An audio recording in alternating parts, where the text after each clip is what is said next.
Well, for more on Chinese agriculture, I'm joined by Gong, live from McLean, Virginia. He's a professor of economics at the University of International Business and Economics in Beijing. Welcome back to the show. Thank you, Rachelle. So for people who are trying to understand, what is at the core of modern agriculture and how China has been approaching it in recent years? Well, I think basically there are two important agriculture models. One is like United States and Canada, where you have a large-scale, highly mechanized production of agricultural products, mostly for basic grain products like corn, like soybeans, stuff like that. There's an alternative model that is being adopted, for example, by countries like Israel, Japan, and South Korea, where you have very small people per acreage of land, and whereas you have very refined agricultural products, mostly centering on commercial economic crops, specialized commercial economic crops. China is somewhere in between, actually. We have kind of both in northeastern China, in northwestern China, where we have more like the American and North American model. In other parts of China, you have the Israeli model. So I think China is moving in both directions. It's a combination of both. So then, as automation and innovation increase in modern agriculture in China, what does this mean for the livelihoods of people, especially young people who have relied on this industry for job security? Yeah, well, I think one thing what happened in China for the last 20 or 30 years ago, there's a mass migration of labor from the agriculture sector to the industrial sector in cities. That process has been going on relentlessly for decades. But now, I see a trend that more young people are probably staying at home in the countryside and rural communities. They are starting to look at opportunities in the agricultural sector.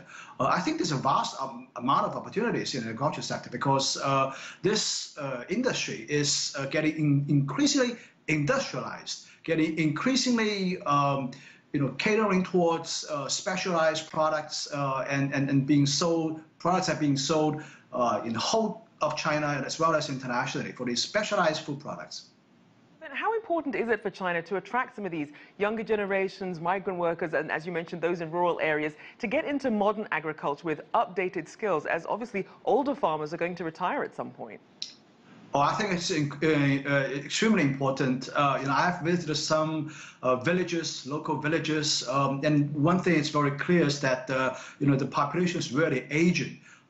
Many, as you probably know, many younger generation people raised in the countryside probably don't even know how to do agriculture anymore, how to cultivate stuff in the fields. That trend, I think, needs to be reversed. Increasingly, we need to attract these people, younger generation people, to be staying in their home, devoted to agriculture, the kind of a new modern agriculture we're talking about for industrialized production. I think that's the key.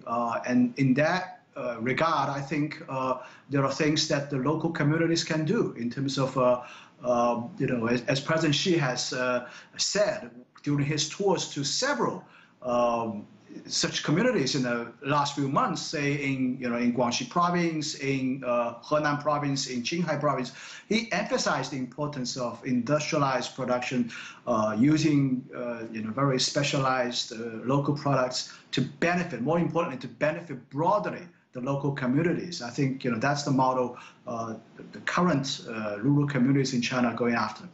So then, as we know, state funding is one of the main sources when it comes to agriculture financing. Talk about some of these other sources and when we can expect to introduce more market-oriented elements into it.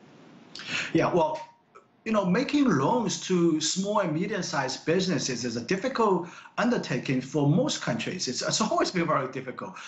Banks usually don't want to make loans to those small and medium-sized business because the margin is low. And in this regard, the central bank, the Chinese government have provided many incentives. I can tell you various ways of incentivizing the commercial banks to make loans to these local farmers. I think To some extent, some of these programs are actually quite successful. But I think there's a long way to go because ultimately it's always been difficult when you're talking about making a loan in terms of say, $500,000, $250,000 to these, small businesses, and it's always a difficult proposition. But to some extent, the local government has been pitching in. Right. One example I can provide is that the loan guarantee, for example, the loan guarantee the role is being stepped in by the local governments using the fiscal budgets. So I think that's a very good way of trying to incentivize banks to make loans to these small and medium-sized communities, businesses in local communities.